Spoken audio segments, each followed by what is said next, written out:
ایک mind set ہوتا ہے یہ تو سدھرنے والا ہے ہی نہیں.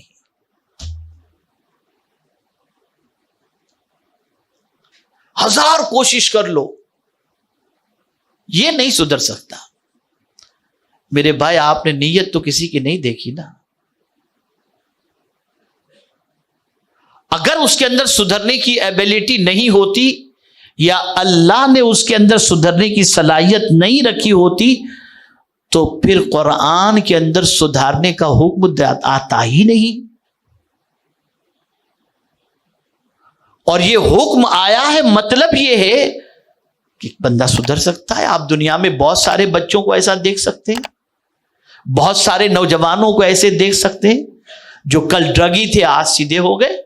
اور الحمدللہ ہماری نظر میں, ہمارے تجربے کے اندر اور ہمارے معاشرے کے اندر ہم نے بہت سارے بگڑے ہوئوں کو دیکھا ہے. اللہ تعالیٰ نے ان کو سیدھا راستہ عطا فرما دیا. ایک واقعہ عرض کرتا ہوں.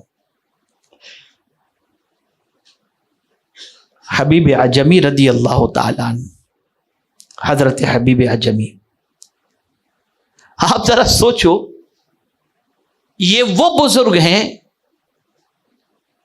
جو انٹرسٹ کا کاروبار کرتے تھے, اور انٹرسٹ وصول کرنے کے لیے جب جاتے تھے نا تو خالی ہاتھ نہیں آتے تھے. توبہ سے پہلے انٹرسٹ کا کاروبار کرتے تھے.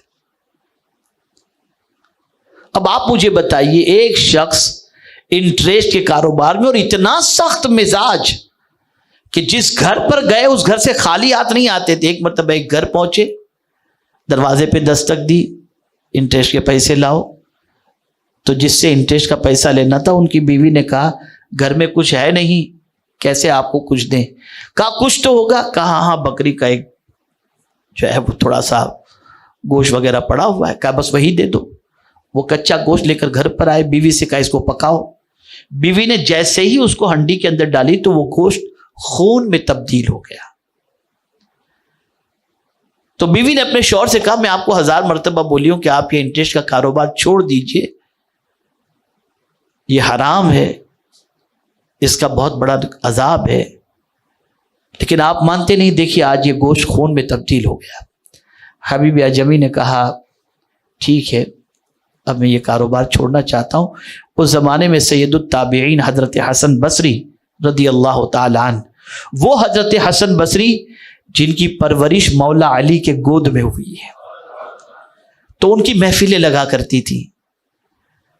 اس نے سوچا میں اس محفل میں جاؤں, جا کر کے توبہ کر لوں. حضرت حسن بصری خطاب فرما رہے تھے اور تقریر میں فرما رہے تھے توبہ کا دروازہ کھلا ہے, اگر کوئی سچے دل سے توبہ کر لے تو اللہ اس کے گناہ کو معاف کر دے گا, چاہے وہ حبیب عجمی ہی کیوں نہ ہو. اس لیے کہ حبیب عجمی سود کے سلسلے میں اور اس کاروبار میں اتنے مشہور تھے کہ ہر کوئی جانتا تھا کہ یہ آدمی کیسا ہے. تو انہوں نے اعلان کیا حبیب عجمی بھی توبہ کر لے تو اللہ تعالیٰ اس کی توبہ قبول کر لے گا. اب وہ گئے تھے توبہ کی ہی نیت سے, وہ آگے بڑھے, عرض کرتے ہیں حضور آپ نے کیا فرمایا؟ کہا حبیب عجمی بھی توبہ کر لے تو اللہ توبہ قبول کر لے گا. کہا حضرت ایک بار اور فرما دیجئے. کہا حبیب عجمی بھی توبہ کرے تو اللہ توبہ قبول کر لے گا. کہ یہ ہاتھ بڑھایا اس نے, کہا حضور مجھے توبہ کرا دیجئے. حبیب عجمی رضی اللہ تعالیٰ عنہ ہاتھ بڑھاتے ہیں, توبہ کر لیتے ہیں. حضرت حسن بصری کے ہاتھوں پر آئندہ انٹرسٹ کا کاروبار نہیں کروں گا یہ عہد کر لیتے ہیں. جن جن کا پیسہ لیا تھا وہ لوٹانے کا انہوں نے ارادہ کیا. اب یہی جب توبہ کے ارادے سے گھر سے نکلے تھے حضرت حسن بصری کی محفل میں جانے کے لیے, تو محلے کے لڑکے کہتے تھے ہٹو ہٹو ہٹو ہٹو, حبیب عجمی سود خور آ رہا ہے, کہیں اس کے پیر کی مٹی اپنے اوپر گر جائے گی تو اللہ کا عذاب ہم پر بھی نہ آ جائے, ہٹو ہٹو ہٹو. لیکن جب توبہ کر کے پلٹ رہے تھے تب محلے کے بچے کہہ رہے تھے اللہ کا ولی حبیب عجمی آ رہا ہے. اگر کوئی یہ تصور کرتا ہے کہ بدل نہیں سکتا, امپاسبل ہے.